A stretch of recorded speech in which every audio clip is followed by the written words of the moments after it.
I will be talking about future of advertising, assuming that we are going to take that another leap towards new media that has already created revolution all around the world. Nepal has been slightly slower in terms of movement towards digital side, but we had never anticipated COVID. COVID has pushed us at least 2 years ahead in terms of digital transformation. The situation that we would have witnessed in 2022, right now we are witnessing in terms of digital payments, in terms of e-commerce. Nepalese have forcefully adapted to it because of the situation.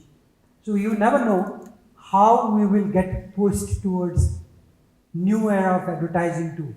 So we will talk about advertisers versus avoiders. This is the new game that's started all across the world. Why avoiders? Now, the situation has changed. There was a time when consumers or audience were fed with advertisements. Like it or not, you had to watch. You had to listen to it. You had to read through it. You could not discard it. But because of this digital revolution, today, audience or consumers have the choice of avoiding the ads. The phenomenon is taking very fast growth. Today, ad blockers, the software, there are many softwares to block ads. They are growing rapidly. The growth rate in US is about 24% annually. The subscription to ad blockers in US market has crossed 60 million. And it is just growing. So there will be a time when every consumer will have access to ad blockers. These are the avoiders of advertisements. If this is going to happen in coming days, how are we preparing ourselves as an advertiser, as business promoters or agencies or creative people? How are we going to fit into that block when everyone will be blocking? I don't want to see any ad. And audience will be blocking. What is going to happen? This is what I'm going to talk about. So I will talk about new vowels, A, E, I, O, U, of this new terminology. So these are not based on some study or research or anything as such. I thought that I'll make it interesting so that you will take something back home and it is easy to remember. A, E, I, O, U. So these old vowels have now new understanding from advertising perspective. What are those? So when I look at A, of course, we talked about it, audience is making choice. So the audience has the right to choose now. I want to see this, I don't want to see this. I like it, I don't like it. Everything is there as per the choice. That's the kind of audience that we are looking at now. It's not about television advertising only or print or radio.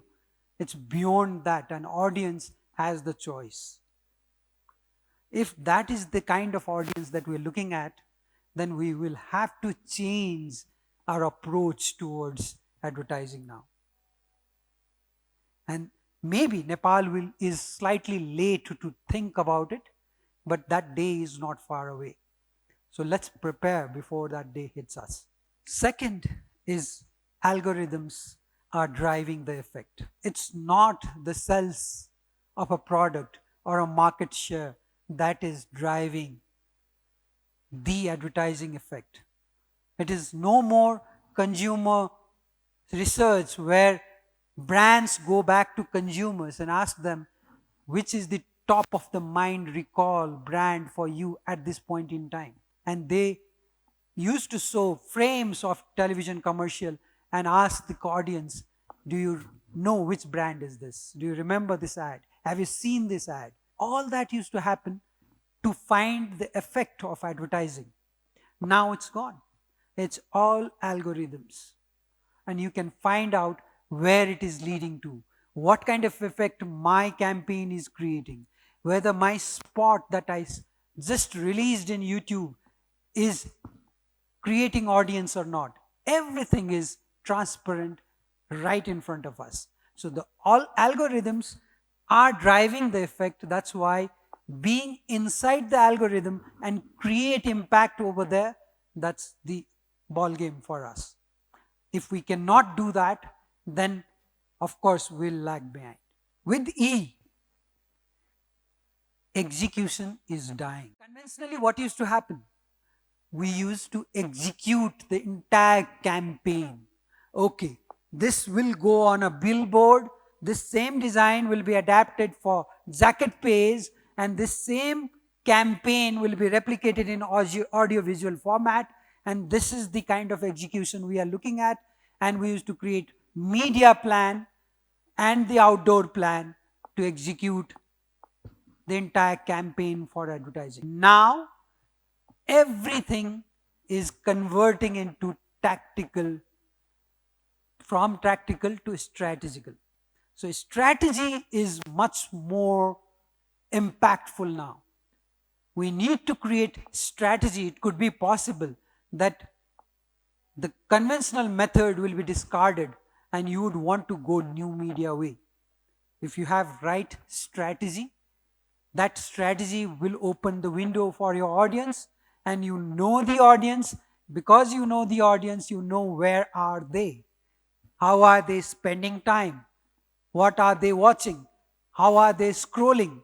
Everything will be open to us, and that's when we will be winning, if we put in our campaigns or ads or messages in front of this audience.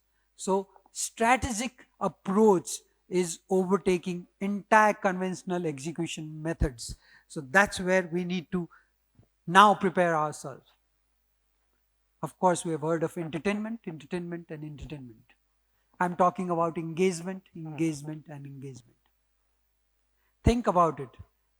How many times you got engaged by a brand from the morning till now? Have you got engaged by a brand in your social media platform, or on the way to this place, or inside this hall, or maybe outside the hall?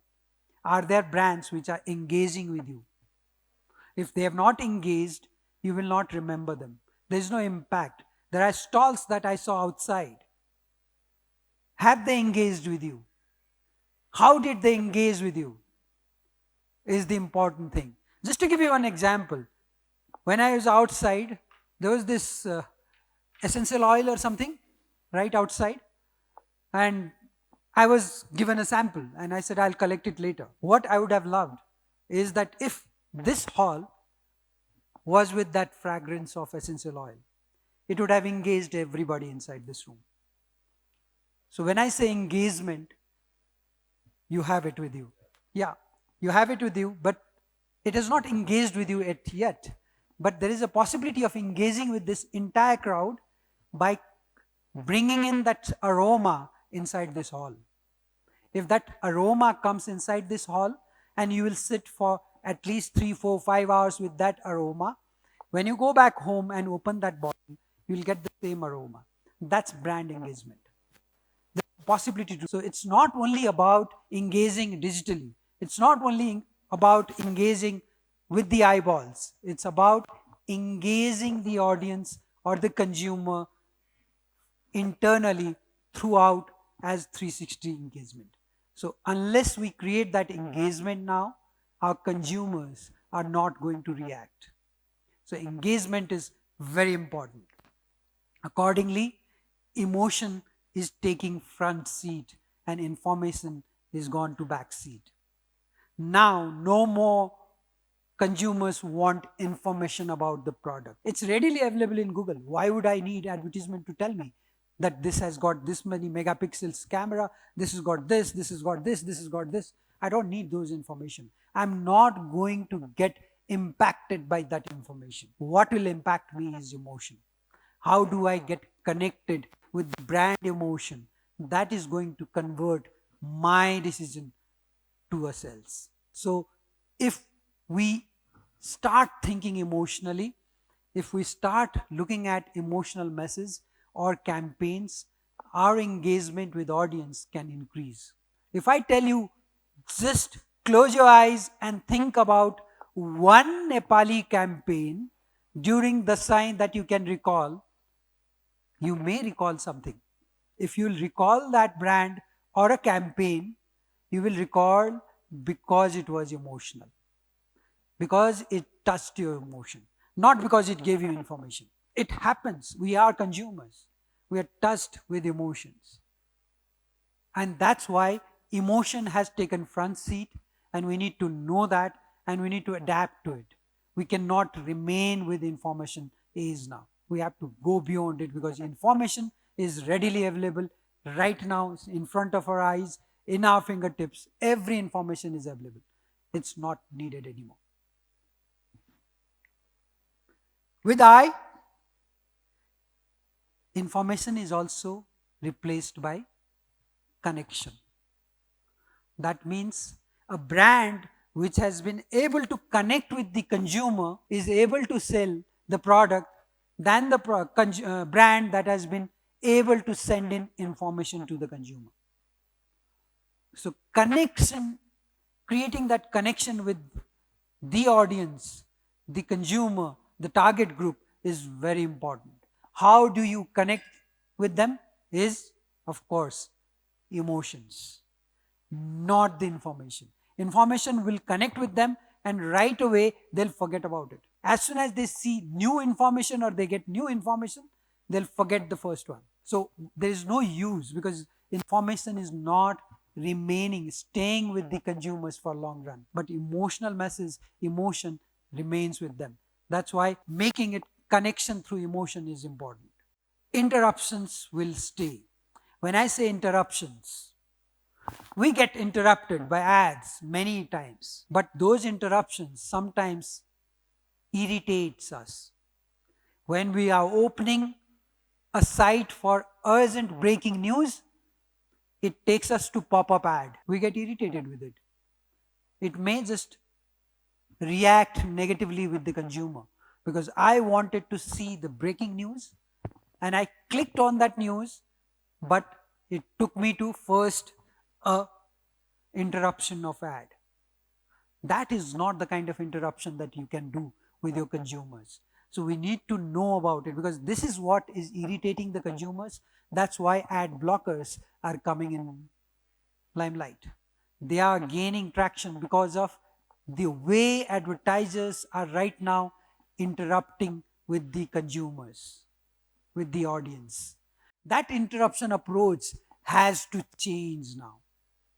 How do we interrupt without interrupting is the question mark now. And that's where every advertising professional, every agency, every creative person will have to start thinking. Every marketer will have to think, how do I interrupt my consumer without interrupting? How can I do that? I'll just give you one example of engagement without interruption. I don't have that slide, but if you recall any ad by Amul butter in India, what are they doing? They're taking every breaking news or making news and creating their own approach of Amul ads. And that is taking traction. That is interruption, yet people don't feel like it is interruption. So can we think of creating interruptions without letting consumer know that we are interrupting them? That's the game that will stay for long. And that's the approach way ahead for all of us. If it is not interesting, it's gone. We have to make our content interesting. How many content we just come across while scrolling through Facebook or Twitter or Instagram or whatever social platforms we are using or consuming? How many of them? And how many can we recall? We don't recall them because they are not interesting. And the game in digital is not about just getting the eyeballs. The game in digital is about getting the eyeballs, and then through eyeballs, getting the message across to the mind and the heart, and then make your consumer talk about this campaign to some other person. That means creating virality. Making it viral is the game. What becomes viral? How many times have you shared an ad or a campaign or a poster? If you have done so, why you did it? Just think about it, why you did it. You did it because it had some emotional appeal and it was interesting. That's why you wanted your friends to see. You didn't care about the brand that was there, which was promoting it. Whether you use that brand or not, still you are promoting it because it was interesting, because it created some kind of emotion inside you. That means we need to see that how do we create interest in that campaign or a post.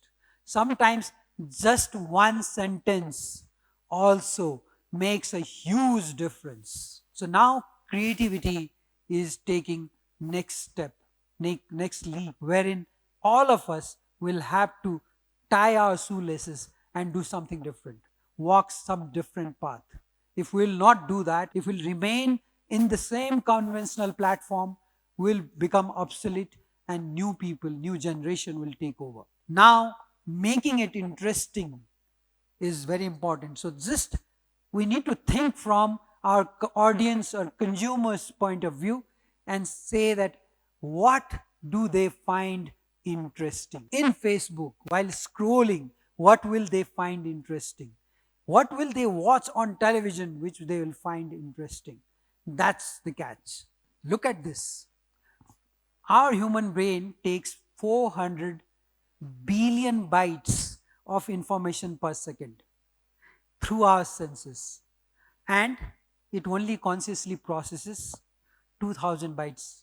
That means our human brain itself is made to discard more than take less. It discards much more and accepts very less.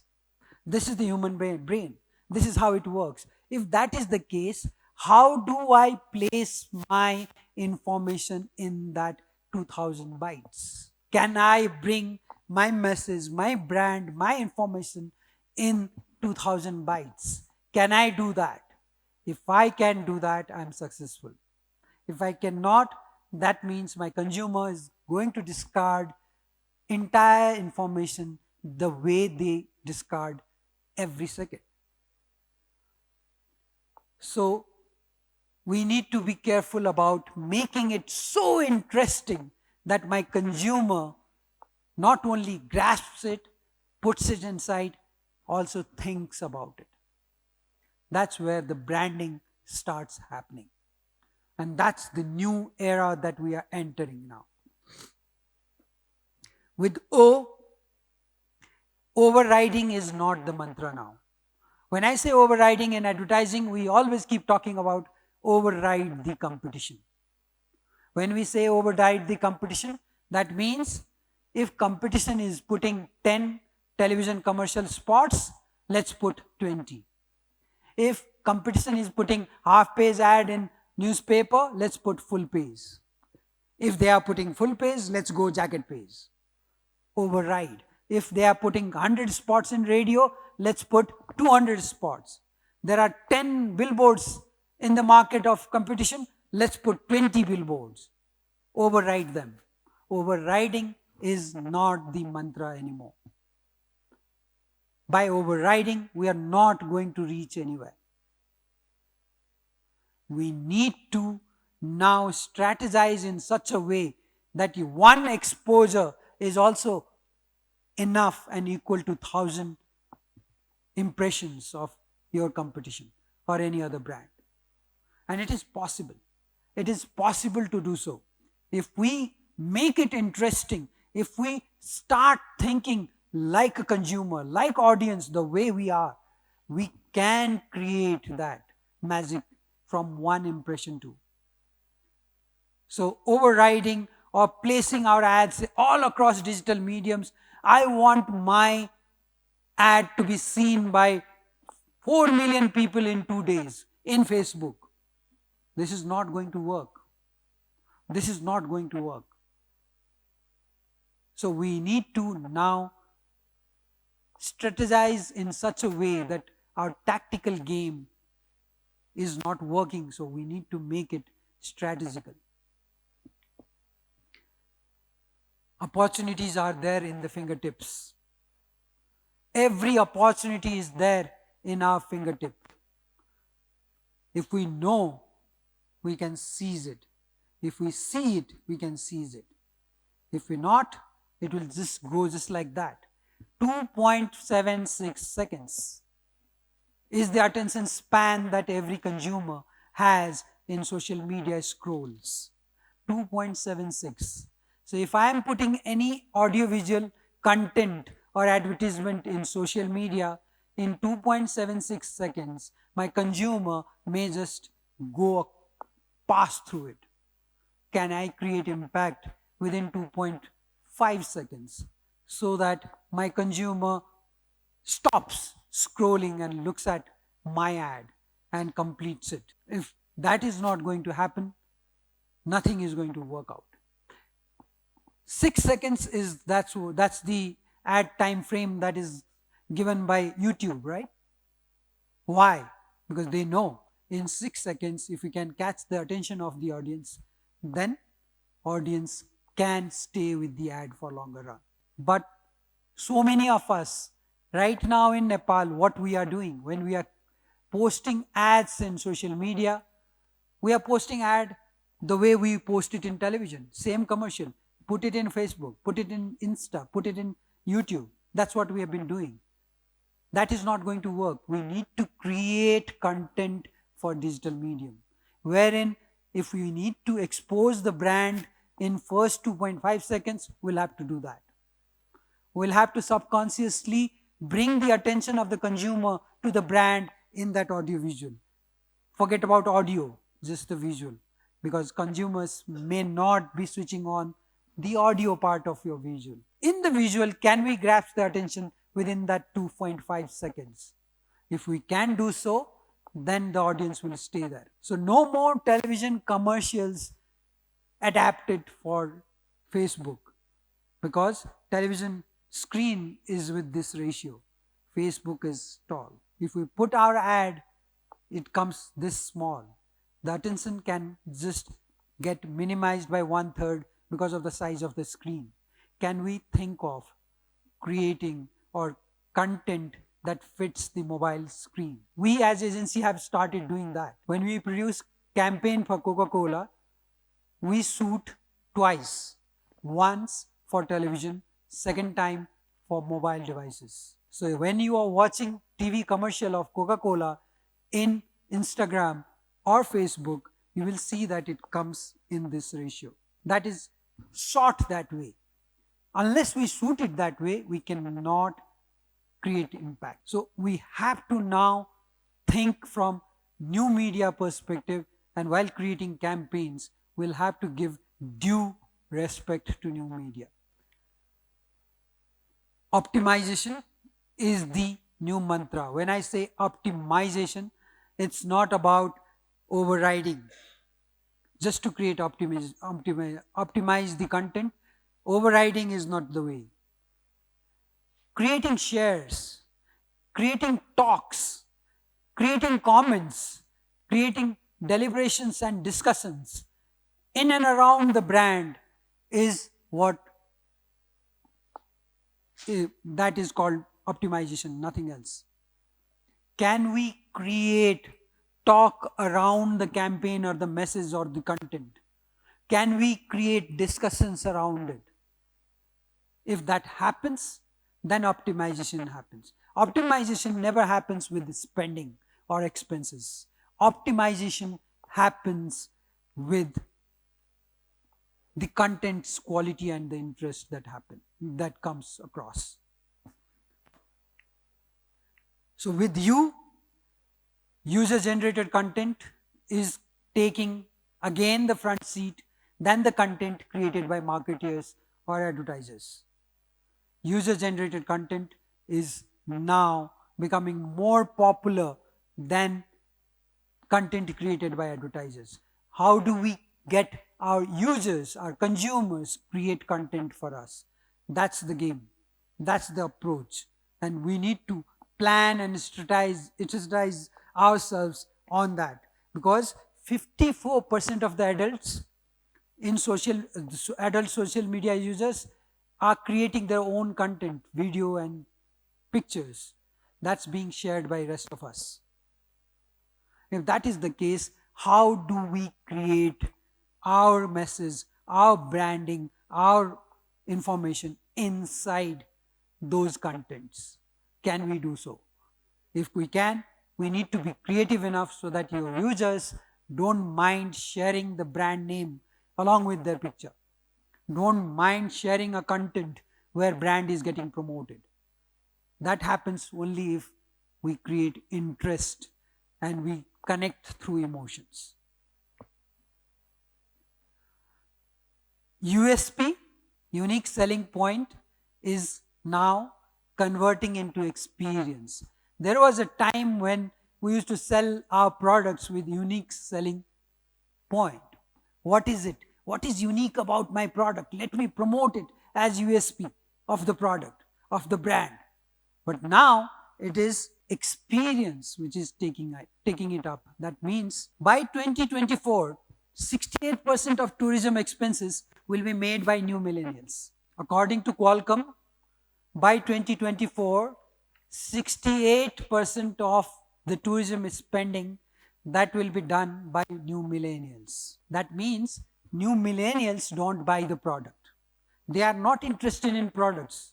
Our teenagers in our homes are not interested in products, benefit and products. They're interested only in the experience that they gain out of that product. They are interested in experience. They'll spend money for experience. So our tourism industry will have to start think about how do we create amazing experiences for these new millennials so that they get attracted to Nepal, because they will be spending. They are the big spenders in the block. They will be the ones who will be spending. So that's where we need to think and prepare ourselves and create products. If we are looking at tourism for Nepal, we need to think that way now. So there is COVID created need gap. Those are the vowels that I wanted to define to you and make it a little interesting and something that you can recall. COVID created need gap is already there in the market. So many of them, so many products have evolved out of COVID. So many people have diversified because COVID created a need gap. COVID has created a need gap. COVID has created a need gap in consumers' audience. COVID has created need gap in behavioral change. COVID has created a need gap because there is change in attitude of consumers now. Their preferences have changed. Their priorities have changed. Everything has changed because of COVID. Now, because of those changes, there is need gap in the market. So we need to identify those need gaps and work towards it. To do that, what do we have to do is explore and find out where is it? Where is the need gap? We need to identify that, and then we need to experiment with that need gap. We need to experiment with those need gaps. Just to give you an example, people have started staying home more than going out, right? Because of COVID. People have started cooking more inside homes than going out and eating. So if this is the case, this is the behavioral change that has been brought by COVID. How do we engage with our audience inside homes with cooking materials? Can we do something? Now the brands which are going inside the homes, basically kitchen items, will have to think about sending in recipes along with it. We'll have to think about creating some amazing tools that can go inside the kitchen and help people to cook better. If that happens, these brands will penetrate. So this is the need gap, and this is where we need to identify what can be done. And once we experiment and be successful in that, we need to implement that as our branding strategy, as our product positioning.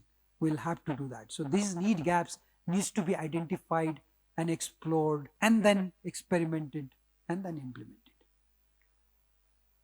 Something that will never change, no matter what, no matter how big digital will become, no matter how big pandemic will come, nothing will impact one thing, and that is creativity. Creativity will never get impacted by anything else. Being creative and doing things according to the audience's behavioral change is going to remain there, and those who are creative will always remain in the forefront, because creative people will always come up with one step ahead idea which will be shared by the audience, appreciated by the audience, and loved by the audience. That's why creativity is not going to die. If you are creative, your space is secured. So be creative. Try to think creatively. The need gap shows us so many opportunities to be creative. Creativity does not mean that you need to paint or you need to sing or you need to create something unusual. You can do so many things with creativity inside the kitchen too. I saw Santosh Shah making yamari in MasterChef with a tinge of one orange slice on top. He decorated that yamari and it looked so delicious. That's creativity. So creativity is right there with us. Until unless we identify need gap, we will not see opportunity to become creative. So if you identify need gap that is evolving in the market right now, you will see that you can be creative and place your product, brand, service in that need gap and still create a market for ourselves. With this, I close my talk. Remain creative, be creative, and always appreciate creativity. Thank you.